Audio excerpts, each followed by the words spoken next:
Hi అండి అందరికీ. ఈరోజు మన వీడియోలో చికెన్ బిర్యానీ చాలా ఈజీగా, ఫాస్ట్గా అండ్ టేస్టీగా ఎలా చేసుకోవాలో చూద్దాం.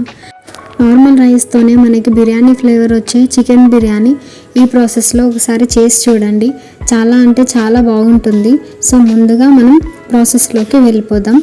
ముందుగా నేనైతే 1 కేజీ చికెన్ తీసుకున్నాను, కడిగేసి పెట్టుకున్నాను. దాని తర్వాత కొన్ని దాల్చిన చెక్క, మీకు స్పైసీగా కావాలంటే కొంచెం ఎక్కువనే తీసుకోండి. ఇంకా కొన్ని లవంగాలు తీసుకున్నాను. దాని తర్వాత బిర్యానీ పువ్వుని 1 తీసుకున్నానండి. ఇంకా సాజీరా కొంచెం తీసుకున్నాను.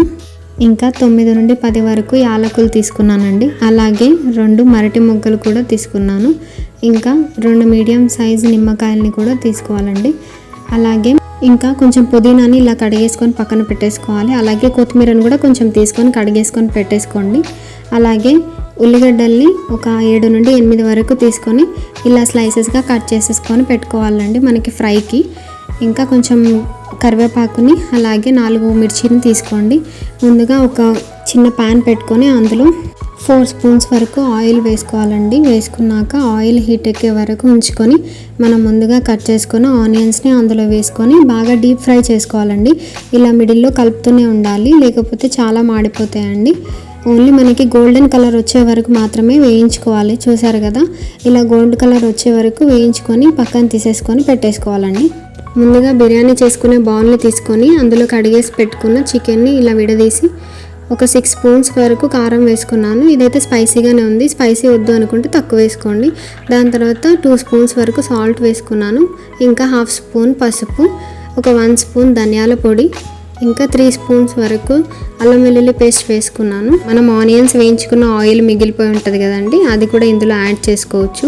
ఇంకా 2 పచ్చిమిర్చి, ఇంకా 2 మరటి మొగ్గలు, ఇంకా దాల్చిన చెక్క, యాలకులు అన్నీ ఇందులో యాడ్ చేసుకోవాలి. తీసుకున్న బిర్యానీ పువ్వును కూడా యాడ్ చేసుకొని లవంగాలు కూడా వేసుకోవాలండి. కొంచెం సాజీరాని కూడా వేసుకొని ఇంకా పుదీనాని మనం తీసి పెట్టుకున్న దాంట్లో సగం వేసుకోవాలండి. అలాగే 2 పావుల వరకు ఆయిల్ వేసుకోవాలండి. వేసుకొని ఇలా మొత్తం బాగా కలిసే వరకు బాగా కలుపుకొని అందులో 2 ప్యాకెట్స్ పెరుగు వేసుకున్నాను. కేజీకి 1/2 కేజీ లెక్కన పెరుగు వేసుకోవాలండి. అది కూడా బాగా కలిసే వరకు ఇలా కలిపేసుకొని ఇంకా అందులోని మనం నిమ్మకాయలు తీసుకున్నాం కదా, అది పిండేసుకొని ఇందులో పోసేసుకొని అది కూడా బాగా కలిసే వరకు కలిపేసుకొని మనం ఇలా మంచిగా పేర్చుకొని మూత పెట్టేసుకొని పక్కన పెట్టుకోవాలండి. ప్రాసెస్ చేసుకునే వరకు ఇది మ్యారినేట్ అవుతుంది. తర్వాత మనం రైస్ ఉడికించుకునే బౌల్ తీసుకొని అందులో కొంచెం డాల్డా వేసుకున్నాను. నెయ్యి ఉంటే నెయ్యి కూడా వేసుకోవచ్చండి. ఇంకా ఒక 2 పావుల వరకు ఆయిల్ వేసుకున్నానండి. అది కొంచెం వేడెక్కాక కొంచెం మనం గరం మసాలాకి తీసుకున్నవి దాల్చిన చెక్క, లవంగా, యాలకులు అవి వేసుకోవాలండి. ఇంకా కొంచెం సాజీరా, బగారాకు వేసుకొని అవి కొంచెం వేగాక 2 లేదా 3 పచ్చిమిర్చి వేసుకోవాలి. ఇంకా కొన్ని కరివేపాకు, అలాగే ఒక చిన్నది ఉల్లిగడ్డ కట్ చేసుకొని వేసుకోవాలండి. ఉల్లిగడ్డ వేగే వరకు మనం కలిపేసుకొని మనం ముందుగా తీసుకున్న పుదీనాని కూడా వేసుకోవాలి. మిగిలిపోయిన పుదీనా ఇంకా కొత్తిమీరని కూడా కట్ చేసుకొని అందులో వేసుకొని అవి కూడా బాగా వేగే వరకు ఇలా కలపాలండి. అవి బాగా వేగాక మనం రైస్ ఉడకడానికి వాటర్ పోసుకోవాలండి. నేనైతే 4 గ్లాసెస్ రైస్ తీసుకున్నాను, అంటే కిలంబావు వరకు వస్తుంది. 4 గ్లాసెస్ రైస్ కోసం నేను 11 గ్లాసెస్ వాటర్ తీసుకున్నాను ఫ్రీగా ఉడకడం కోసం. అందులోనే ఒక 1.5 స్పూన్ వరకు సాల్ట్ వేసుకోవాలండి. అది సాల్ట్ టేస్ట్ని బట్టి వేసుకోండి. సాల్ట్ వేసుకొని కలుపుకున్నాక మూత పెట్టేసుకొని వాటర్ బాగా మసిలే వరకు హై ఫ్లేమ్లోనే పెట్టుకోండి. ఇలా బాగా వాటర్ మసలాలండి. మసిలినాక మనం ముందుగా తీసుకున్న రైస్ని కడిగేసుకొని పెట్టుకున్నాం కదా, అవి తీసి ఇందులో వేసుకోవాలండి. మనం ఈ రైస్ని ఒక 80% వరకు ఉడికించుకోవాలండి. ఎందుకంటే మళ్ళీ మనం చికెన్ వేసుకొని దమ్ చేసుకుంటాం కదా. రైస్ మనకి ఉడకనికి ఇలా మూత పెట్టేసుకొని హై ఫ్లేమ్లో ఉడికించుకోవాలండి. మనకి 80% ఉడికే వరకు చూసుకోవాలండి. అలానే ఇలా చూసుకోవచ్చు. మనం విడిచేసి మొత్తం ఉడకకూడదు, ఇక్కడే ఉడికిపోతే మనకి దమ్లో మెత్తగా అయిపోతుంది. ఈ రైస్ని మనం వాటర్ తీసేసి ఇలా పక్కన పెట్టేసుకోవాలి. దాని తర్వాత మనం మ్యారినేట్ చేసి పెట్టుకున్న చికెన్ మసాలా ఉంది కదా, అందులో మనం తీసుకున్న రైస్ని ఇలా పేర్చుకోవాలండి.